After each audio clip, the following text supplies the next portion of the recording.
Let's take a look at the point of view of our book, The Sign of the Beaver. You'll recall that point of view is one of the elements of story. Remember that one aspect of point of view is the narrator. The story can be told in first person by a character inside the story, or it can be told in third person by a narrator outside the story. Recall that the types of pronouns used help us determine whether the story is told in first person or third person. Follow along as I read this excerpt from chapter 14. Robinson Crusoe had come to an end. Matt had skipped more than half of it, choosing only the pages where there was plenty of action. Now he was sorry it had not lasted longer. Etienne also seemed disappointed.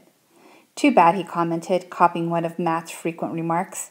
I tell story to brothers. Every night I tell more story. They like.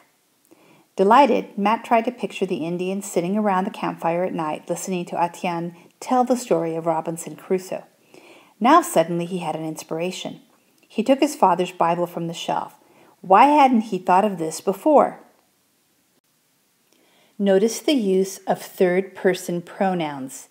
The story is told by a third-person narrator, someone outside the story. Notice also that we really only see Matt's perspective, what he's thinking and feeling. We only know how Etienne feels when he tells us, when he speaks. Otherwise, we learn of Etienne's feelings from the perspective of Matt. We must rely on Matt, like here, when he seems to sense that Etienne is disappointed. There are several types of third-person narrators, including third-person omniscient and third-person limited. In third-person omniscient, the narrator knows the thoughts and feelings of all the characters in the story and shares these with the reader. In third-person limited, the narrator shares the story from the point of view of one of the characters, in this case, Matt. We see things from Matt's perspective, Matt's point of view. We see what Matt sees, feel what Matt feels, and know only Matt's thoughts.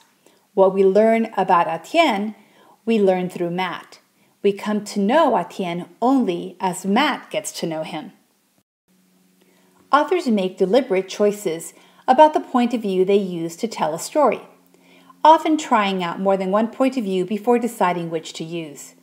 By using third-person limited in this story, Elizabeth George Spear increases the suspense.